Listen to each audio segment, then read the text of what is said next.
I ran the Sydney Marathon wearing the ASICS Metaspeed Sky Plus Paris Edition, and today we're gonna break down how they performed. These shoes were also worn by the second place winner of the men's marathon in the Paris Olympics. As the race kicked off, the energy was high. I think the very beginning of the race, everyone's adrenaline is pumping, and most people are probably running a little faster than they would like, myself included. And the first couple miles, I was probably holding like a 6:45 to 6:55 pace. Honestly, that's a sub 3 hour marathon pace. And I was in my own mind, like, how long can I sustain this energy? And in the very beginning, the shoes felt great. I think for most carbon fiber shoes, and honestly any shoe, the first couple miles, it's always gonna feel pretty good. If the shoe starts to hurt at mile 2, then you have a problem. Going into the first 5K, I felt strong. I was running probably the first 8 to 9 miles at a sub 3 hour marathon pace. And my heart rate was through the roof. I think I was like starting to hover into the high 160s to 170, where if you've ever ran a race before, like naturally the adrenaline is pumping, so your heart rate will be elevated. But I already knew internally, I'm like, if I'm breathing like kind of hard and like I'm not able to speak that much right now, like I'm probably not gonna be able to sustain this speed or that pace. I'm not like most people. I do not break in a lot of my shoes, which I do not recommend for all of you watching this video. Break in your shoes prior to running a marathon or half marathon or any distance. It's a smart idea, but sometimes I like to make it a little bit harder for myself. So I didn't break in these shoes at all. And the marathon day was the first time I ever wore them. So around the half marathon point, my feet started to like, I don't know, I wouldn't say they cramped, but like I definitely was feeling like a little bit of like aches in the foot. And I think part of that is when you're getting used to wearing a carbon fiber shoe, your foot is not used to that stiff of a shoe. And I think what people don't understand with carbons is that there's a plate in the shoe that doesn't allow the midsole to bend, which means when you're hitting the ground every single time, like, yes, you're getting an energy return, which is exactly what you want in a carbon fiber shoe.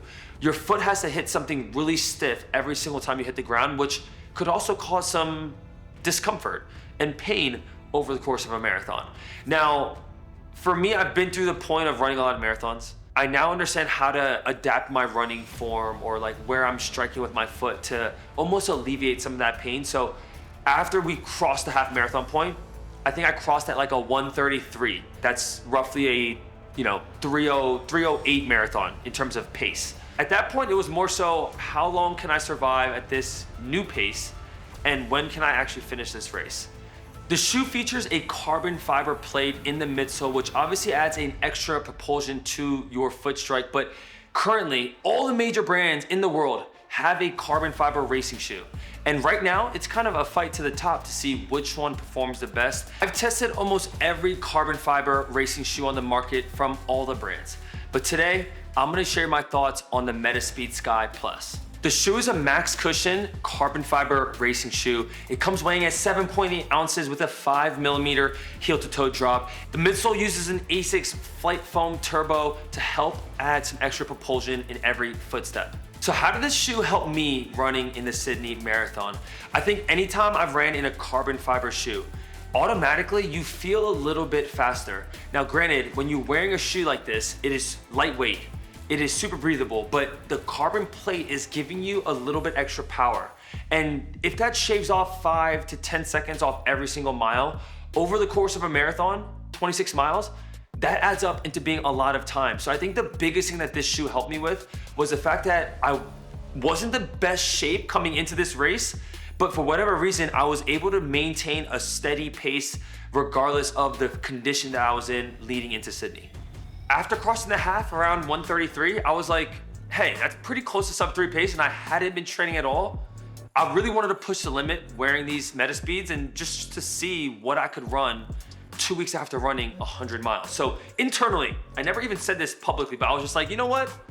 Let's see if I could run sub 3 hours and 10 minutes wearing these shoes. And that became my new goal after crossing the half marathon point. So as you now cross the half, obviously, this is where there's some doubt and the discomfort starts to creep in. But I'm not gonna lie, wearing a carbon fiber shoe can definitely help push you forward, but also give you the confidence that you might be able to hold on to a pace that you haven't been prepping for. Sydney Marathon course, is not the easiest course. There's a ton of hills, especially within miles like 3 through 10. Like you're really facing a lot of rolling hills. And anytime you're wearing a carbon shoe, like it should actually help you propel down the hill faster. But also when you're climbing a hill, taking shorter steps, you're getting a lot of energy return from the shoe. So I found that even though we were facing a lot of hills and I was using some extra energy during like that mile 3 to mile 8, the shoes held up really well. And I think anytime you're running a race or you're trying to run a marathon, like not every course is gonna be flat. And this course specifically was not favorable at all. So if you guys are getting ready to run Sydney, which I highly recommend, be ready to run some hills. But after running a lot of marathons in the past couple years, every single race is a little bit different. Sometimes you hit the wall earlier or you hit the wall later in the race, and some of you guys might not even know what the wall is. I think the wall itself is a moment in a marathon, and it typically happens or it presents itself anywhere from miles 16 through 22, where like there's like serious doubt. There's like serious uncertainty of, are you gonna finish? Like, are you gonna hit this in your goal time? And a lot of times, sometimes when that doubt creeps in, like your body also responds in a way where it might shut down. Like you might catch a cramp.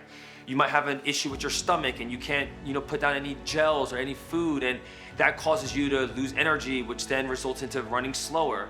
And I think for me, like when we went to around mile 18 to 19 going around Centennial Park, like I just had some doubt because my body was like starting to like get fatigued. And it even took me one moment where like at mile like 19, I stopped and I picked up a Coke and I drank a Coke just to kind of lift up my spirits and also just to get some extra calories in. But I think when you're in that moment of doubt or uncertainty, I think at times it's easy to put a lot of pressure on yourself when you want to hit a goal time or you're trying to finish the race. And taking moments to just breathe and to relax and to not take it too seriously, I think is really important. And obviously for me in this race, like, it wasn't the end of the world if I hit the goal time of 3:10 or not. And I think for a lot of people, when you're in that midst of hitting the wall, not putting so much pressure on yourself while also being competitive, finding like the middle ground of both of that, I think is really important to really push you through and make yourself realize that like, hey, even though I don't feel great right now, you can still overcome that feeling. And sometimes it just takes you walking. Sometimes that means pushing through the cramp, pushing through the discomfort, and finding yourself on the other side of it at mile 21 or 22 and saying like, oh, I only have 3 or 4 miles left. Wearing the Metaspeed kind of gave me an extra bit of confidence because I knew that this shoe had the ability to sustain the distance, but also to propel me forward because of the carbon fiber plate. There's like this sense of relief at any marathon where you're just like, you realize that you could taste the finish. You're so close. And the good thing about Sydney is that this part is downhill. And anytime you're running in a racing shoe and you're going downhill, like you are already gonna shave off probably, 10 to 20 seconds. And I think at that point of the race, no matter how tired you are, no matter how much discomfort you're in, like there's something inside of you that's just like, I'm not gonna stop until I get to that finish line. I had conquered the distance of 26 miles once again, and the Metaspeed Sky Plus were a major component of me being able to cross that finish line and also just enjoy the moment as I crossed off another marathon, especially because this was the first one ever in Australia.